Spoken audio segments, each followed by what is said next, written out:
Bonjour, c'est Stella la psy. Bienvenue sur ma chaîne. Vous y retrouverez des vidéos de psychologie, éducation, développement personnel et il y en aura pour tout le monde, enfants, ados, adultes.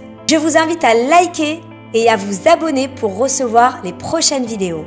Aujourd'hui, nous allons parler du trouble de l'opposition chez l'enfant.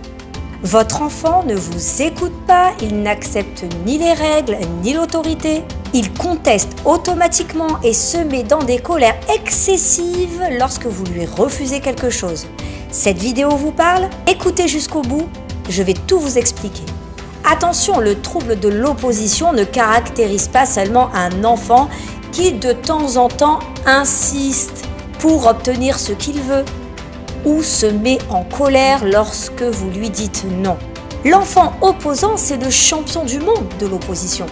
Il a un bac+10 avec mention en contradiction. C'est un vrai trouble du comportement. Alors, quels sont les symptômes? Ces enfants sont agressifs. Ils défient l'autorité. Parents, enseignants, les adultes. Ils provoquent, cherchent le conflit. Ils refusent de se remettre en question et d'ailleurs, c'est toujours la faute des autres. Quelles sont les solutions? C'est quand il est tout petit que l'enfant commence à montrer des signes d'opposition. Et c'est là qu'il faut réagir. S'il est un peu trop têtu, obstiné, qu'il se met en crise facilement, qu'il n'écoute pas les règles simples du quotidien, il faut faire attention car le trouble de l'opposition, évolue avec le temps. Il faut donc gérer efficacement ce genre de comportement pour ne pas entraîner des problèmes plus graves comme des troubles relationnels ou antisociaux.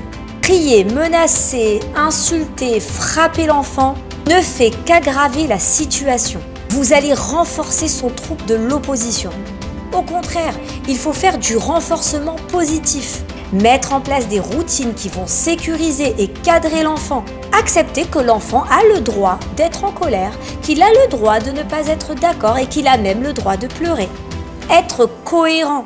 Quand c'est oui, c'est oui. Quand c'est non, c'est non. Fixer des limites claires et définitives.